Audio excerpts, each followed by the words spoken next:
Joining us today from Bloomberg, ARK Balchunas, lead ETF journalist, pontificator, forecaster, as we talk about not only that, but as the growing trend towards private pre-IPO illiquid assets, both in the exchange traded space and in other formats. So thank you so much, ARK, for having us, for joining us today. Yeah, my pleasure. Good. I didn't talk to you, but I talked to the 3 PMs of the Venture Fund on my podcast, Yeah. and it was really good. I'm obsessed with this issue. You know, I think it's very timely because I don't think it's just you. When we talk to advisors, when we talk to investors, in some way, shape, or form, I think the combination of high-profile companies in the private space making moves, whether that's talking about going public or having eye-watering dollar figure rounds, you talk about transparency, you talk about overall opening up asset classes that ETFs have been doing for years. This feels very natural to be that sort of next chapter for investors. So I think yes, you might be, but I feel like a lot of people across the country are. Yeah, I was telling somebody it reminds me a little bit of the crypto situation 3 to 5 years ago, where there's this asset class, and it's not quite something that is ETFized yet, but this Yeah. industry, they're going to try to get anything in there they can. Then there's in crypto's case, it was like, how liquid is the underlying? Is it even like safe? I mean, there was a lot of questions, but the Yeah. industry, you give the industry an inch, they take a mile. And that's Yes. sort of what we're seeing now. And so I've been covering this industry for 20 years. And so anytime there's a new asset class that I can tell the ETF is starting to knock at the door, I really enjoy covering that. And in this case, what we've noticed is that, private companies, they they weren't that well known for a while. Like, people knew private equity, but now, especially with the Elon companies, SpaceX, Neuralink, X.AI, OpenAI, there's now, like, I'd say half a dozen that any like household names. And I think it reminds people that these companies that used to go public earlier and be part of your small cap exposure are just skipping that. It reminds me of when, LeBron went right to the NBA and skipped college. Yes. So now it's like, well, let me get access to the high school players, let me just invest. So if you want growth spurts in a company, which was like toddler to teenage years before they actually IPO, when they're fully grown adults, this is how you have to do it. And so it's really logical that there's growth. And I think SpaceX is going to be that, what we call that flashpoint, where it becomes a big deal for everybody to try to get some exposure to this somehow. I mean, it's interesting. I think in terms of the opening up an asset class, I completely agree with you. And I think the analogy to crypto makes a lot of sense. Probably the biggest difference between these two, where the analogy breaks down a little bit, is that when you think about the endowment foundation model that institutional investors have had, they have been, in some cases, overweight, but certainly meaningfully exposed to the pre IPO asset class for a very long time, decades and decades. And they've done very, very well in that asset class. They've paid up for it at times in different parts of history. But you could argue that they have had access to it when there was really, in some ways, less attractive companies, because more companies went public at an earlier stage. And yet the .com, the Silicon Valley sort of dream, and there is a survivorship bias associated with all of these stories, but it captured the imaginations, and effectively regular people wanted access to these companies that they saw huge returns themselves. Crypto was really the reverse. I feel like it was really the retail investor that identified the asset class and really brought the institutions kicking and screaming. Where there is another similarity is it does feel like it takes an identifiable leader to sort of break that logjam. I think certainly MicroStrategy, as it was called at the time, and Michael Saylor sort of kicked that door for a broader group. Crypto came rushing in. Traditional finance obviously followed. I mean, ARK being one of those. And in this case, I think Elon companies have captured more attention than most. Admittedly, there's some recency bias for us all on that, as there were some other examples. But the ETF industry, and you've been in it longer than I have, but has always been characterized by entrepreneurial spirit. Really the little guy, the puncher's corner. Some of it started with more independence than what the mutual fund counterparts had, looking to push the boundaries, to help investors, to lower costs, to be more efficient. And so I think it's natural. I always caution that things can go too far. The right distribution wrapper for the right investment. I'm not surprised that this is moving in the right direction, but the other analogy I would offer up for you is I feel like the interval fund industry is where the ETF industry was in the late 90s, maybe the early 2000s. And so I would suggest to you that the It's real interesting. analogy is not private to crypto, it's interval funds to Yeah. ETFs with a few decades head start for the ETF industry. Look, we wrote a note basically saying, like, if you want the whole enchilada, you got to look at interval funds, because obviously we broke that news that Ron Barron Yep. had add Yep. a 22% SpaceX to an ETF just by classifying it as less liquid. He was able to just add more, which I didn't even know the issuer had the say on that. I did not know that. So there you go. Now, the interval fund, that's still only 20 something percent. Your interval fund and others have more. And Yep. you've About got several, 82%. Yes. yeah, 82%. And you've got several other privates, some I've never heard of, some that just sound cool. I'm like, oh, that's probably a cool company, like drone something, this or the other. I'm like, okay, I trust them. They're probably picking the best stuff. And so that's how you should get it. Now, plus the returns are amazing. I mean, you're at 55% in a year. The Q's is at 15%. That's a crazy performance. And then even since inception, outperforming the Q's is hard. There's only like 1% of active funds can outperform the Q's. That is all I need to know. Now, I'm an analyst though, and I understand that not all mutual funds are bad. The interval fund Yeah. is fine. And if you're going to get 55%, like who cares if it's 2% fee, whatever. And that's what you'd pay in the private equity market anyway, probably. So the weird thing, and I understand this though, is the mutual fund industry has done such a number on investors through not sharing economies of scale over 50 years. And then Vanguard comes in and shows them Vanguard did share economies of scale. And by the time they noticed that, they got so disrupted, but the reputational damage is real and there's a trust issue. And so someone sees a 5-letter ticker and they're like, ooh, I don't want any part of that. And I understand. So the interval fund has to come over a huge hurdle. The ETF industry has the opposite. It's got a huge halo over it. ETF equals I can trust this stuff. And I always have said that I think ETF investors would almost rather deal with a semi-closed end fund that trades at premiums and discounts than deal with a mutual fund and the idea that someone in there is fleecing me. I'm not saying that's what's happening here. Yeah. I'm just saying that's probably how this is going to play out, because there's been several ETFs that have traded at steep discounts, like the high yield muni during COVID traded at Yep. 30% discount. Yeah. Some of the Nobody fixed income. cares. It's still back trading. People just roll with it with ETFs. They just figure the price that I get is the price of all these people competing. It's probably around fair. Maybe there's a middle person who gets 50 bips, but I just think they trust the price, even if it's disconnected from the NAV, more than they trust the sort of layered shenanigans going on in mutual funds, possibly, Yeah. and the underperformance, and it's just a shame. It's Well, I mean, I think the ETF has always benefited from the fact, and obviously I'm certainly not anti-ETF. I'm very pro ETF. I think the ETF though has been a fantastic vehicle relative to identifying the market, right? It could be a premium or discount to net asset value at times, and these are exceptions to the rule. The fact that we're even citing some of these is proof that typically they're very close to net asset oh yeah, value.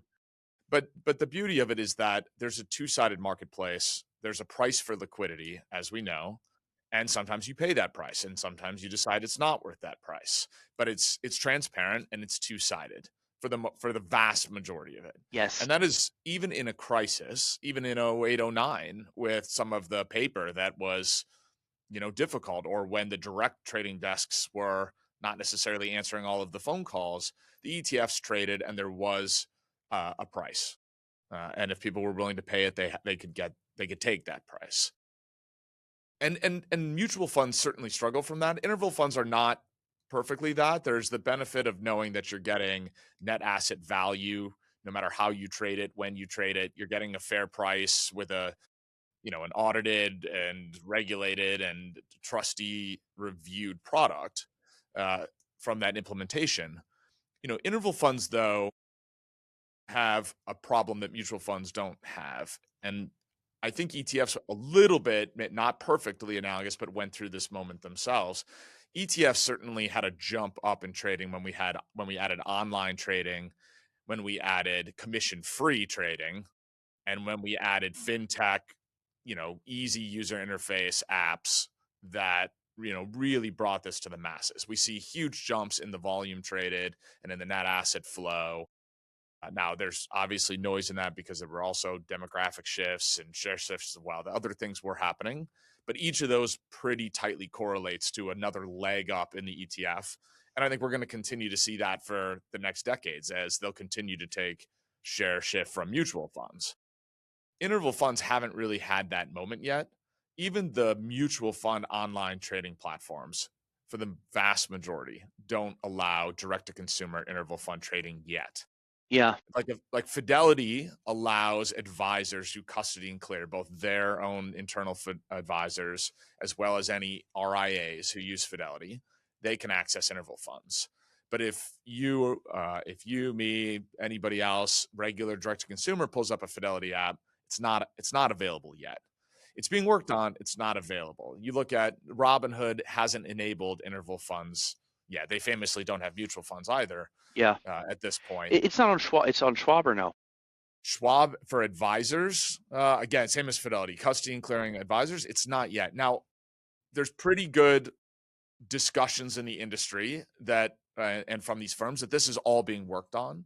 Yeah. SoFi allows Yeah, that's a interval huge funds. part of it. Titan does. I think some of what I think is being characterized as a demand problem for the industry is in reality a supply logistics problem. And as soon as you turn that on, just from a total addressable market, you're going to have a big leg up for these assets. Yeah, you're probably right. That certainly can't hurt. It's like getting on the shelf of a food store. You want to be where the people are.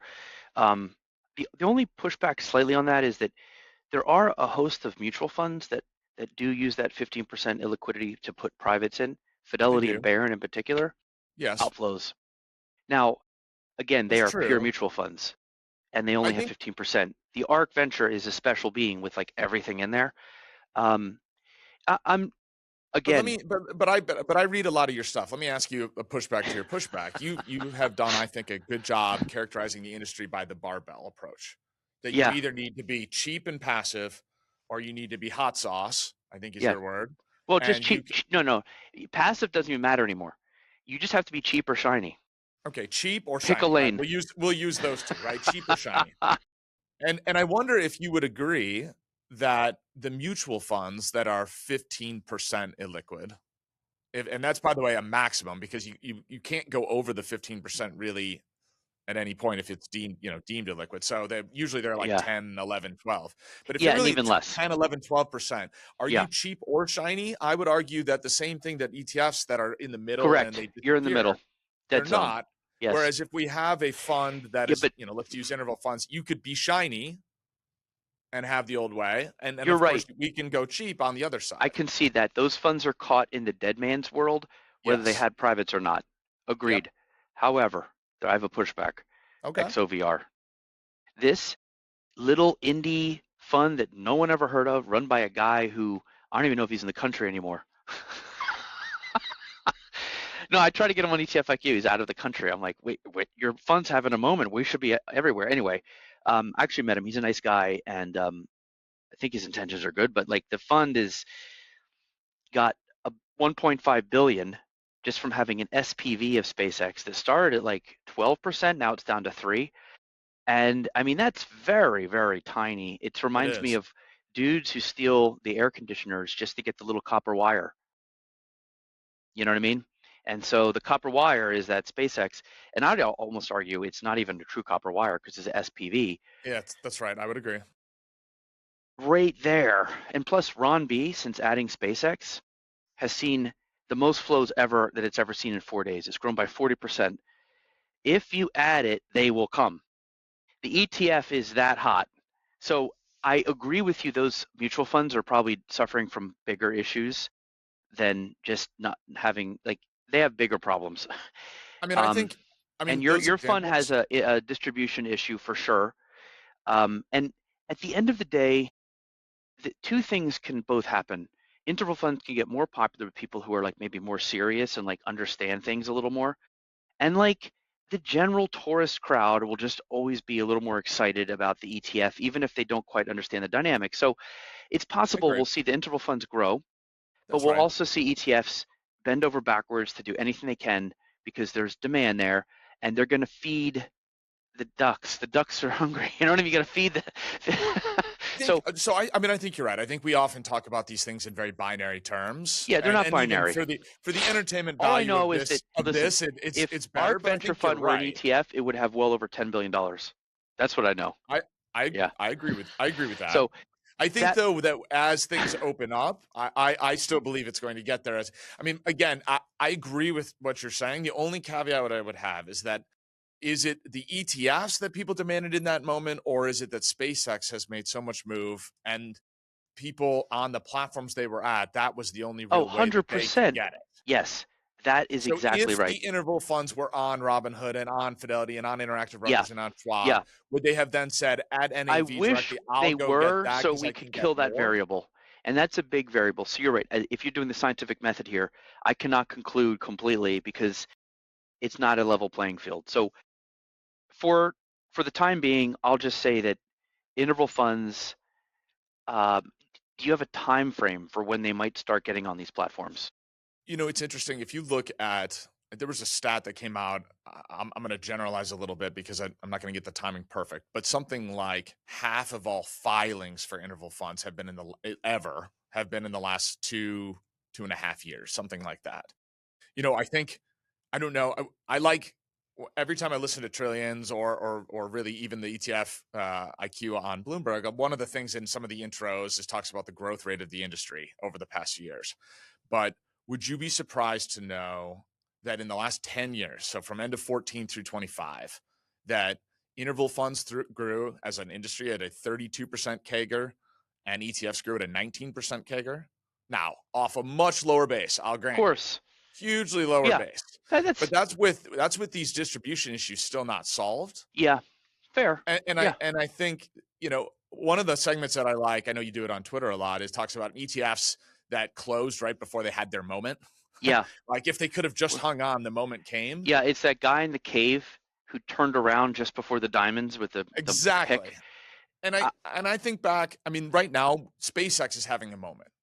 Right. I mean, SpaceX is carrying this torch. Almost all of the examples you gave as counterpoints, and again, there's a lot of truth in all of this, but almost all of that water is being carried by SpaceX.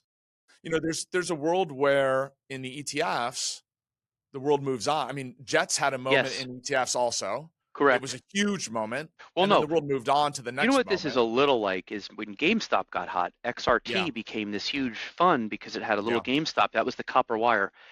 Um, I call them copper wire moments where some ETF just happens to have something that's like white hot and it sees action. Sometimes there's a stock that's hard to short that has a yes, big weighting. So that's right. ETFs, they'll just short the ETF and then go long the beta, and that's how they'll do it. Anyway, Or if it's hard to borrow, yeah, an AP might my only redeem thought it on simply that to is get that it.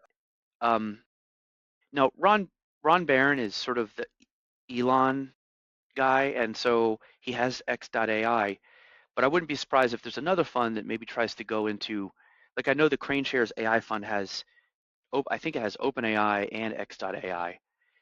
So that's one that's sort of creeping beyond the Elon. And I will say, I think there's like 8 privates that are now over 100 billion valuation, which is massive. And of those 8, I'd say 4 or 5 are household names. I mean, Yep, OpenAI is definitely a household name, and that's not absolutely, Elon.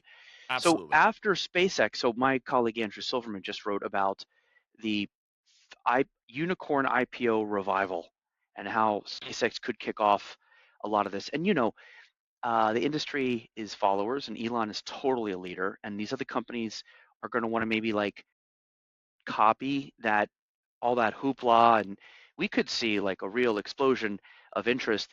And as SpaceX goes public, let's just assume it's a big deal, it's Yeah, whatever, assume it's people a make a lot of money. Then it's like, well, who's next? as we are filming this, of course, that had massive headlines last night as to Yes, exactly how or where or why or combination. So depending on when you're watching this may all change from what we're talking that's in real true. time. But Yeah. yeah, let's assume that. And like, for example, Neuralink is one where I just Yeah, saw these guys playing video games with their brains, and I'm like, I that's exactly why you want to invest for stuff like that. And like, that's not available to most people. You of have it. course, I should mention it's a nice position in the Yeah. ARKVX, just But as a that's the disclaimer, because I next one, agree. and then there's OpenAI, Anthropic, and then as I go down the list, I I start to Google them, But the media is pretty good at that. They'll look down, and one of these will start to get more media attention and be known to people that maybe it'll be create a household name. But the media likes to say three is a trend, and so if we start to see some other IPOs, again, this could snowball very quickly. My other Do you point think? about this is that um, we've seen small caps do, I mean, they've done okay, but everybody's been trying to make small caps happen. Like in Mean Girls, she likes to make the word fetch happen. I see the flows coming to IWM like every other week, and I'm like, every time on the show, I'm like, oh, poor guy. Whoever bought this trying to make small caps happen, I said, watch, these are going to come out next week, and they do. And like small cap ETFs took in no flows last year. Everything else took in trillions, basically. Small caps unloved, and I Well, think, they've had what now, 8-9 years of underperformance relative yes, to. I if mean, it's you been a look, difficult they're environment for they are the less of category. a farm system and more of a dumping ground for stuff active doesn't like. Well, And let me ask so, you a question though. Is it that, or is it actually part of this entire conversation we're well, that's what I'm having that saying. they're almost adverse selection? Because if you're a really good company, do you actually go public as a small cap? Okay, thank you. Best companies are not going public earlier. They're waiting to it's like 14 years now before they go public. So small caps are being robbed of all the talent. That's right. And then the Mag 7 has acquired 850 companies. So if you're a good small private or a small cap and you're really good, they just buy you. Privates to me are equally extra important because people used to have small caps as an That's right. allocation. I just think you should replace Right. it with privates probably I at agree. this I, point. I I completely agree. I Yeah, think that what we're calling this democratization of an asset class is really in a kind of interestingly and odd way, really just a reallocation from exposure that decades and generations ago investors actually did have exposure to, 100%. because they would have been public. They Yes, appreciate, they would pick it up in their portfolio. Eventually it gets large enough, it moves into the S&P 500 or their broad base, and obviously from there you have you see what happens. It's capitalism. But you picked up the growth in a public equity sleeve today. Look, obviously we own some small caps. This is not a blanket statement against all small caps, but no, it's not a as blanket, a but pound broadly for pound. diversified Yeah, basket, there's a reason. I mean, the trend line is very difficult to yeah, ignore for the past decade. And that's true in yeah, both value and growth. yeah, That's the other interesting thing, is it's really yeah, not a value or growth tilt. It's yeah. just a small cap across the board. There is an Avantis fund. I got to give this guy credit. It's small cap value, I think. And somehow this fund was able to outperform SPY at least for about a 2-year period. Some minor miracle, but that is excellent stock picking. So it's not like completely, but as beta as like the Russell 2000. And we found a lot of small cap managers actually went up and bought mid and large as a way to juice their fund and outperform the Yeah, Russell. So that's ironic. Normally you'd have large picking small. It's reversed. true. And so these are fundamental shifts that we're love writing about because they're harder to see, less obvious. So anyway, your fund really caught my attention because it's just loaded with this stuff. And again, Would and when I saw XOVR pass you in assets, I was like, this is crazy. XOVR has no business being 1.5 billion with 3% SpaceX, and then you have this interval fund which has SpaceX times like 20 other like hotshot privates, and it's just doesn't get the same love. It's It's really wild. It rolled. It Do you think This is though that this is? Do you think the trend, the numbers you're talking about, those early buyers, et cetera? Do you get the sense, or would you agree that that is primarily assets that are direct to consumer, retail, individual assets? Because not I think the sure. other side of this story, I mean, we talked about direct to consumer access, and there's friction within the really the supply side, not necessarily the demand. But the other piece of this, of course, would be the intermediated, the advisor channels, the gatekeepers. You talk about the wirehouses last year. Most of the wirehouses approved 5 or fewer interval funds. Last year, of course, you probably know, private credit has gone on such a run. We've seen it play in the ETF space on the edges. That was a big story in 2025. But in terms of the interval fund space, private credit's now about 70% of the assets, with Listen, almost I all of know, last year's. I know. And and Private and credit is like C-SPAN. Private equity is like the Super Bowl. well, Okay, it is so it is to the boring individual. and doesn't move the needle, and that's why you're smart to be on the equity side. I don't, because if you look at the spectrum of fixed income ETFs, the stuff private credit gives you, you can kind of eke out in other places. Like there's a spectrum of high yield, then you got CLOs, then you've got senior loans. You can get what you get from private credit. You cannot get these companies anywhere else. You No, can't catch that's true. this. Yeah, this is almost like it's like having early access to something that's special. So I think private credit to me was the one the ETF industry thought would be a big deal. Remember, Apollo was involved with it, Yeah, and like State Street, and yes. nobody really cares. It just doesn't move the needle. It does. It looks like almost like a solution in search of a problem. Private equity is a solution in search of a real problem, which is I need this, and I would prefer to have it in this format. But I think as we talk this out and we read about this more, I do think the interval funds will grow. I did want to maybe I might write about the platform issue because I almost want to like just say the platform should open up and allow this stuff. One question I have for you is in an ETF or a mutual fund, you can have up to 15% quote illiquid. Interval fund, you can go full, or is there a percentage band at some point? Well, it depends on the fee structure. So Okay. it depends who you want to allow in. Interval funds have the ability to be for accredited or restricted. Ours is not. If you charge a carry or performance fee, then it's only for the accredited space, restricted space. But interval funds do have the ability to effectively go much higher or all the way. They do, however, have to ensure that they have a liquidity program to meet their Right. redemption Like that's where your windows. money market fund weighting is in there.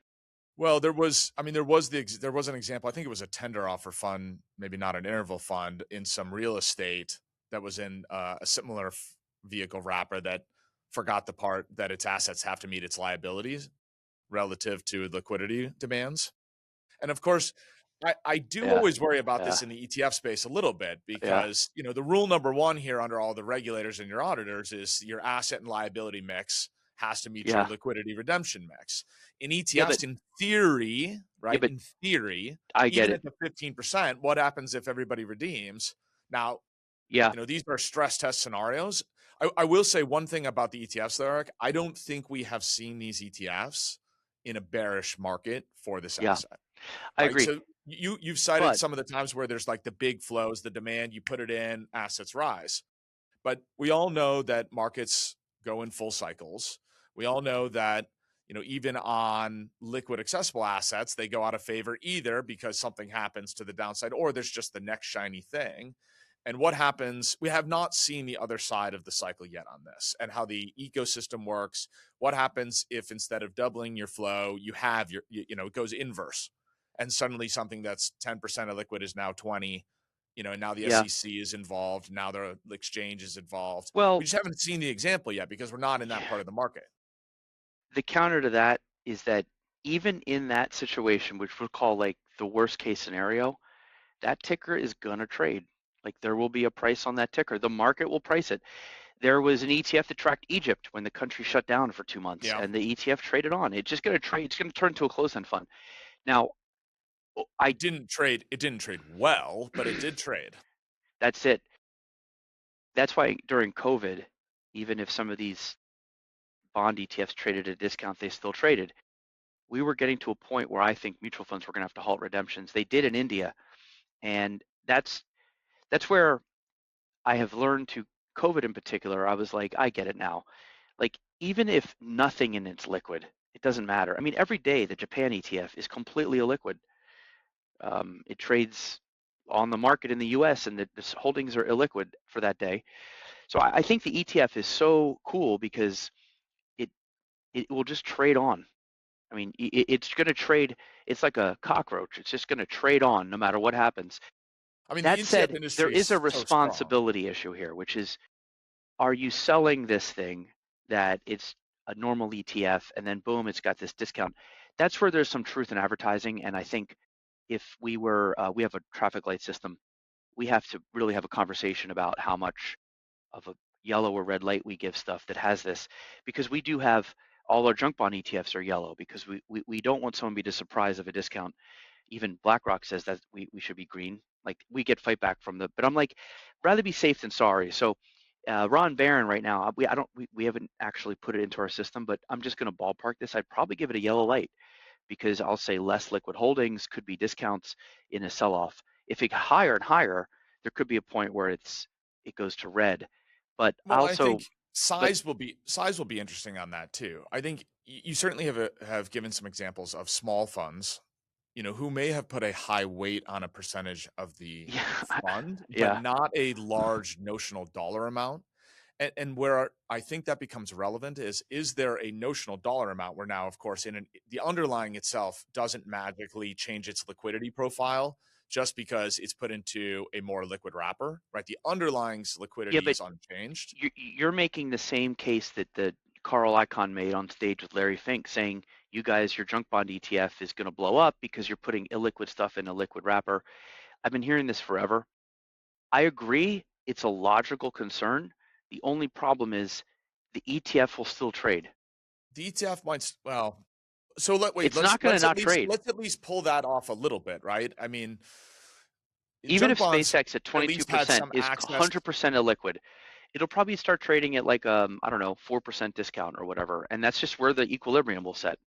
I mean, I think that is a reasonable. I agree with you. Yeah. That is a reasonable position. The junk bonds, though, the market makers who even at massively wider spreads had the ability to still hedge those positions themselves as they carried that inventory because effectively you were just Well, hedging way then there was, wider interest okay, how rates. about emerging markets that held Russia debt when they invaded Ukraine? Well, Russia, okay, that's a bet. I agree. Yeah. That There's is a been multiple examples of this where something in that's the true. ETF just goes dark, where it just illiquid immediately. Egypt is probably the ultimate example. The whole goddamn portfolio Yeah. was shut down for like, I want to say a whole summer. It was the Arab Some Spring. Russia, we did get some halted ETFs, didn't we? And then they kind of reopened Then really they wide, but reopened. we Yeah. did actually stop for a while. Admittedly, that was somewhat sanctions. I mean, there was more to it than just Yeah. And trading. I believe, did RSX close? I think I think it did. I mean, it Um, halted certainly. I it don't know if it delisted. Yeah. delisted. So Yeah, if you had 100% Russia, you had to get out of there. Um, but that was a little different. I think Vaneck it did. is different. Yeah, You're not because going to have 100% on a single name that stops EGPT, here. which is the Egypt, they didn't like delist it. Just that it's different. This is like messing with the government and trying to be in line with the Yeah, U.S. government. that's right. If a private equity portfolio gets illiquid, it's different. I think again, it will just the price will start to become deviated from the NAV, like it normally does. What do In you the think? 2000 crisis, junk HYG traded at an 8% discount. That was pretty steep, and That's that was where for an people were ETF. like, Yes, "Whoa!" So we call that discount premium the arbitrage band. yes. And so the more liquid, the wider that band gets. But it never breaks. It just stretches. Well, let me ask you this though. Those were under because so this is a fascinating part of the conversation, and you're the perfect Listen, person to ask your yeah, opinion on this because while this is a fascinating topic, nothing is ever in a vacuum, especially in yeah, ETFs. So at the same time that we're seeing this, we're seeing the mutual fund share class approval. We're seeing these start to come on, and we're really going to see in the next couple of years massively higher demands on the liquidity pools from the liquidity providers that we call market makers, yeah, who we still haven't seen the large money center banks do much, if any, lead market making, given the capital requirement rules that they have around them. And so if we have, while some of these mutual fund strategies are big, some have great track records, they don't necessarily trade volume every day. That is how the market makers get paid and how they allocate capital. So with that as our backdrop, what's the impact of a massively increased demand on the capital reserves and liquidity of the ETF ecosystem? And then you're introducing less and less liquid, less hedgeable positions at the same time. This isn't the only this isn't the only thing. Obviously, some of the crypto that's getting approved is less liquid. Some of the derivatives base is less liquid. So I'm not blaming the private equity venture. It's Yeah. part of a bigger puzzle. But in the other examples you gave, while great counterpoints on the Russian, Egypt, et cetera, these things hit 8% discounts while we didn't have liquidity pressures on the market making ecosystem. What happens when we suddenly do all of this at once? Yeah, I depends how. I mean, look, Because we're talking I about think like the U.S. 40 stock million. We're talking U.S. about stock like market. 40 million, Yeah. $100 million ETFs that added this stuff. What happens when it's a $2 billion Well, ETF that adds you this know, stuff? I believe the U.S. stock market closed for a couple days after 9/11. Yes, it did. SPY traded through that, and Yes, it that's as did. big as it gets. However, there have been examples, like in COVID, there was some short-term debt ETFs. I believe that it was near where one of the market makers said we're no longer doing cash creations. No, Only BlackRock said income. that. Just that whisper, that thing started trading at a discount because if the market makers have to go source some of that debt, which was very much not, going down, down, Yeah, down, nobody couldn't wanted get that, it. then they are going to price that in. So all of a Yes. sudden, boom, they're going to price that in. So the market makers price in their protection and what they want to make as the middleman. So that will just move in junction with how illiquid and dire it is out there. So again, I you will probably find another analyst who might agree with you and say, yeah, it will completely, the ETF will get destroyed. But I have seen it live through everything. It just trades on. I'm not saying it's a good price you're getting, but it just trades through it. And the high yield muni case is probably the best example. 30% discounts during COVID, yet it was still traded. 30% discounts, extreme. That means those muni high yield muni bonds were completely liquid. Our muni analyst was like, I can't believe they made an ETF of this. Like he was like, this is like you have to like call like 100 people to try to get a price on this. Like it is really bad. And it today But it's still trades just trading. as much as it did. It took in $1 billion since. People just rolled with it. I almost think that in a real crisis, if you have private equity and the market's going down, the ETF may be some way to hedge, or like the ETF becomes some kind of a price discovery mechanism and a liquidity release valve for people who are actually just working in the regular market. So I actually think the ETF could add some liquidity to the situation. That's why they were invented in the first place, is because in Well, I think it's, '87 there was yeah, think about futures this. were used to Yeah. hedge. Well, think Anyway, about long this story too. short, they've just they've made it through so many crises and so many quirky situations. The only thing I will say is that um, where where you what you can't have, this would be like I would give this ETF an F, is if the ETF somehow halted Yeah. creations. Yeah. I hate that. Or Well, redemptions. redemptions would be worse. That rarely happens. That I don't think that's ever happened. But creations get halted a lot. Like if they don't want to keep buying this thing, um, and that's not good. So you have to keep, as long as the two-way street is open. Um, these things pretty much could just go right through, like like just throw them right in the fire. They would just go. They would just live right through it. They're like I said, cockroach is the best example. Well, I'll give you. I mean, I'll just give you one other thing to think about is it'll be fascinating to see as an options market effectively starts to take shape around some of the ETFs that have this. Because, of course, it's not just the long or the short of the physical ETF. It also then Yeah, becomes the derivatives yeah, that the ETF allows. As you said, these were created to add liquidity to the system. yeah, Absolutely. That is why they were invented. But sometimes people fail to realize how much liquidity it really adds because they forget the derivatives market on top of the ETFs, which in some cases, depending on the ETF, is even bigger than the actual ETF volume in terms of notional dollars on any given day. And there really, obviously, there's not really a derivatives market on private securities up to this point. Maybe you could get some sort of bank to write some sort of crazy swap, perhaps, but I don't know. They've it seen it all, man. introduces this whole new world. There's um there's ETFs to track. Like there's one ETF that holds Venezuela debt. I mean, it's fine.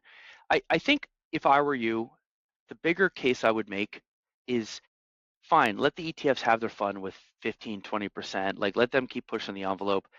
But if you, why would you take 25% of this really coveted thing when you could have 100% of like much more of it? That's right. We're giving you the full deal. This is pure play almost. I mean, I think there's a couple publics in there, but it's largely like a total pure play. The performance shows that. So like, fine, go mess around with these like dabble ones that put their toe in the water. Although 25%, and now it's down to 16. So Yeah, that's it's the good news for you too. higher. If they Yeah, get once they put it in, they get the flows and it goes down. But I just think that's the main selling point is the fullness of the exposure is we're I not agree. even ETFs have nothing close to that. So And and that's what you can should hang your hat on. can we agree that while Because we probably you both will agree that never the get you will ETFs are going never to get go? someone who like, the problem with you is it's almost like you're trying to trash McDonald's or something. It's like people who they know it's not healthy or like they don't give a shit. Like it's I go in there, I know how the fries are going to taste, I know the hamburger, I trust it, it's cheap. Like I just don't care what you tell me. I It's the agree with a same thing lot of with what you're saying. ETFs It's just not because very good. It's not very good entertainment if I just agree with you the whole right, time. well, I used to use the McDonald's sign, 65 billion customers served because I actually came up with a number of trades in ETFs and it was like something similar. And honestly, of all those trades, I calculated there were like 9,000 issues out of like 60 billion. And I'm like, that is a solid record. So you have these repeat users who really become really trustful and they know what they're going to get. There's nothing you can say because Carl Icahn couldn't do anything about it. The FT has been trying for 10 years to knock ETFs. They can't do anything. And every year they take in more and more cash. So the better thing is to say, we love ETFs. They're great, but you ain't going to get anything close to this portfolio over there. Otherwise, we do it because Do you you're an see a ETF world where issuer. an E do you see a But world I where an know you ETF because gets I to think I 80? know your conundrum. I think your issue is you are tempted to put some of the privates in ETFs, but your relationship with the private companies is sensitive and they don't really want to be in an ETF and you don't want to damage that because if you want to have a true interval fund with like access to all the good privates, you can't mess with the trust with those companies. So you can't just throw the stocks in there like just happened with Ron Barron maybe, whereas he's just buying the company. He doesn't actually go out and try to get these. I mean, he does a little bit, but um, that is also something that I would hang my hat on. I would say the reason we're not doing this is because we want access to the best deals at the earliest time. And if we start breaking trust and throwing these privates in our ETF, that we won't get those deals. That's what I would say. Well, there's a lot of truth to that because even the one gating factor for this taking off in the industry as a whole is going to be this path down. Either SPVs that allow more free transfers are either going to have to be more acceptable, or there's a certain diminishing rate that this can grow due to transfer restrictions that companies have on private equity on the cap table that private credit does not face. That's one of the reasons, Yeah. I agree with you. The industry thought private credit and ETF would be bigger. Some of it, sure, is that it lacks the sizzle. Some of it, though, is they picked the asset class because it was the most freely transferable of illiquid assets. Equities are not. And there's no doubt that the deal flow, the quality of the deal flow and the access is critical to the long-term performance. We do take that very seriously. You're right about that. I think I am curious whether you think an ETF will ever get though to the 85% in this and really try to push it all the way under some. I mean, the best thing and the worst thing about the ETF industry is that people, if you give an inch, somebody will take a mile, and then we'll have to see where the chips fall. Yeah. Yeah, I mean, Tuttle is probably whipping up a filing for a 2x SpaceX right now. He's like, yeah, it's less liquid, fine, we'll 2x it. So they're going to try all kinds of stuff. There will be a point where the SEC's like, no, this doesn't actually work. But um, I am trying to get volume data as we're trying to work this out because I'm like, okay, if SpaceX is less liquid because it trades this much, what's number two? What's number three? What's number four? Like, where is the line and how do you define that? It seems like it's a lot of gray area. So it's something that is going to evolve. Um, so I, And it'll be interesting to see if companies themselves, see this moment and they open up yeah, and they put less restrictions, because the counterpoint to the issue, right, on deal flow is if companies embrace this, then that problem goes away. And yeah. what I said is a barrier suddenly becomes a Let me ask you tailwind. a question. If a private company is going through these series rounds and somebody has to price the private because you're trying to get money, you're like, okay, the valuation's about here. Mhm. Is it, do you threaten that self-valuation when you put it into an ETF where it gets maybe potentially mark to market and they don't really want to have that reality come into that world? Is that the real fear, or is it just There more they there just want are their shares to certain people and it's just I want to keep it to like a certain amount of people? I don't know. the companies themselves have sort of three major concerns, we'll call them, not all equally by company. There is the fear that if you're a company that's going to go through continuous series of raises and rounds because you don't intend to go public anytime soon, but you're going to need additional liquidity, there is concern that they lose control of the valuation mechanism, or their lead VC loses control of that mechanism, which has consequences across the entire book. There are a number of covenants in these companies that have different rights and triggers and consequences based on the valuation of rounds, especially down rounds. But it can also be that I know this is counterintuitive, but sometimes it can actually pop up temporarily too far to the upside, right? I think we've seen Yeah, now this has become more you popular lose in the control. movies. You lose control. Yeah, I got it. The That's second is that there are fears that there are suddenly, quote unquote, too many owners on the cap table, and that, under the securities laws that the US has, you can be deemed a public company, and failure to report under public company standards, if you get too close to the maximum number, if you exceed a certain number of availability and shareholders, et cetera. There are some who have posited that this has accelerated some of the conversations in some of these companies, such as SpaceX has been mentioned, whether that's true or not, that once you get to a certain point, the government takes a very different view of you being a private company and the differences between them. And companies who have a well-planned route are very hesitant to mess with that. And then the third is some of these companies very much value exclusivity, right? They got the VCs that they got. They got the deal flow that they want for a very curated reason. Some of these are going to Middle East sovereign funds. Some of them are going to top tier venture funds in the U.S. Some of them are government contracts.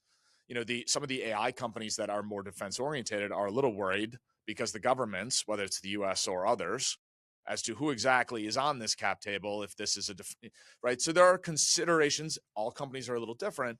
Who actually is in the club? Some want it as big and wide as possible. Some want a very, very narrow, tailored, very curated, because that's how they believe they're either going to get their business or the next round.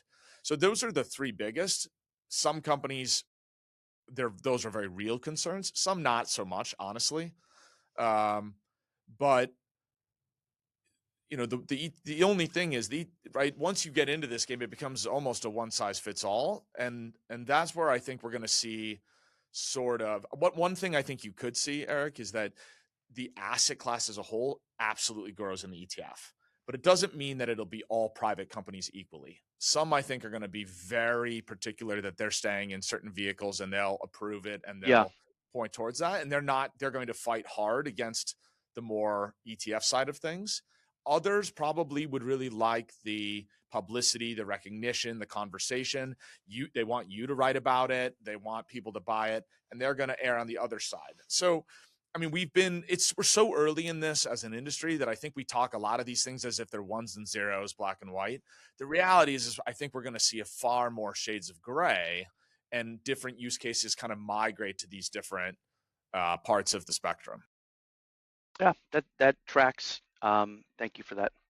Yeah, it's very it's like I said, I like this new frontier moment when this happens. It usually happens like once every 5 years, How and do this you is it. how do you rank this relative to what feels like a lot of massive mile markers in the ETF industry in the last couple of years between crypto, single assets, the derivative explosion that we've seen in Yeah, structured and auto calls, and even and ETF share classes? I mean, it feels like you have been in the right spot here with no shortage of topics to talk about.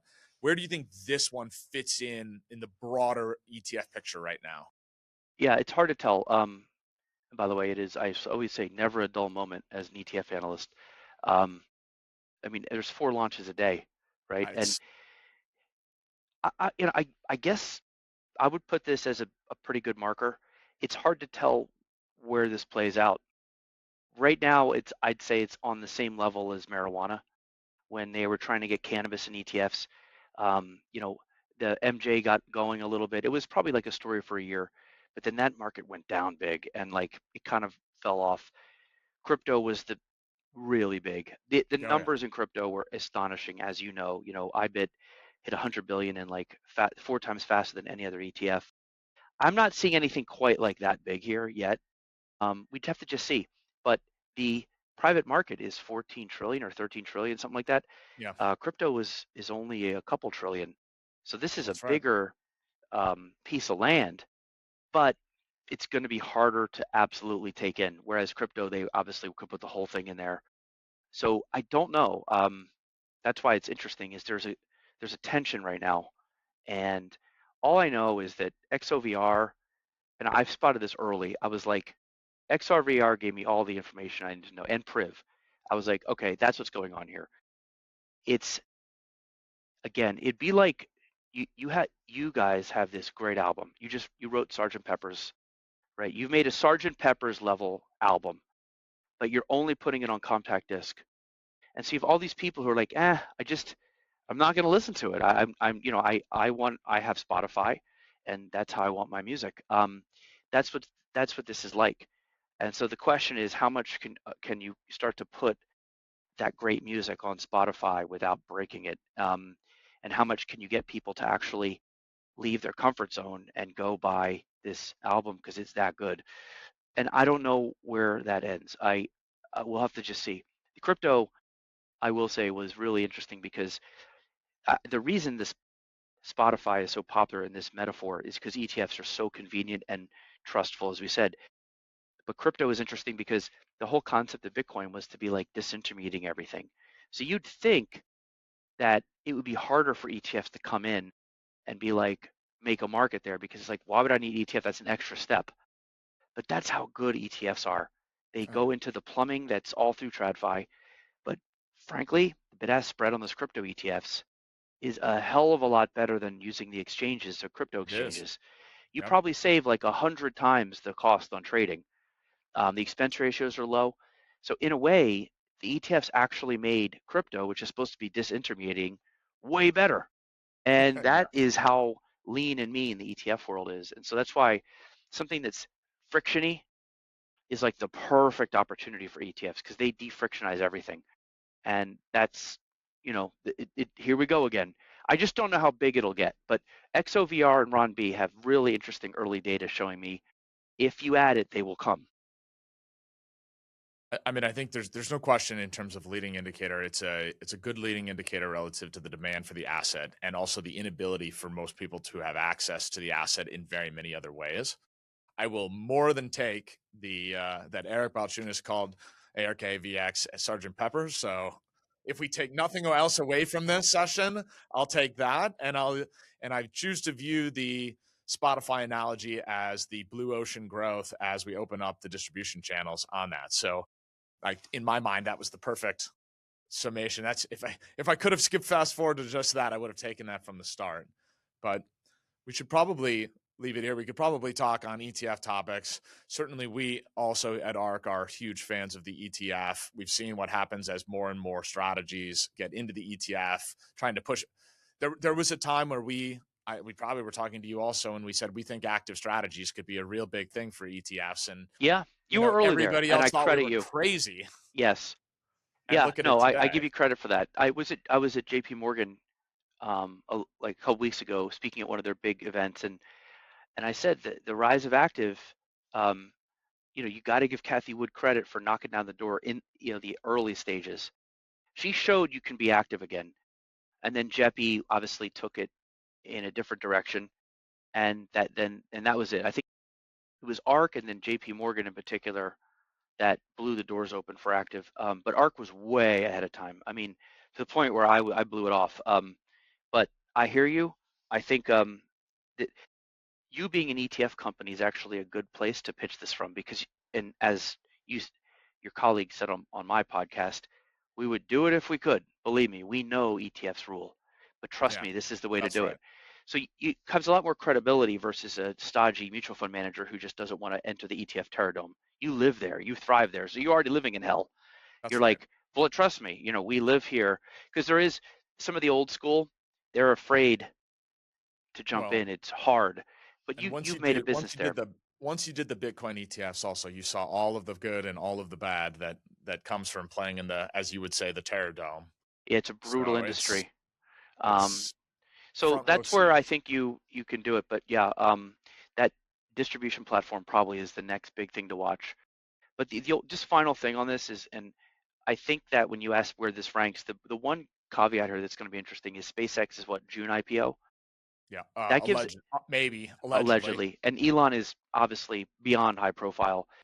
This is going to be such a big news story for 5 months, and that is hugely helpful for anything ETF Yes, oriented. So that's right. SpaceX gives this such a massive spotlight. So that's another variable here that's going to be really interesting. I just don't know how much assets that translates into, but um, I guess we'll see. Well, we really appreciate. I encourage everybody follow Eric on Twitter. It is one of the best Twitter reads for this industry. Obviously, his podcast Trillions as well, and as he mentioned, the portfolio team for our venture was on there. A fantastic episode that just dropped, and of course, on Bloomberg for ETF IQ as well. But I really appreciate this. This has been a fantastic conversation. I've thoroughly enjoyed it, and look forward to seeing you again soon.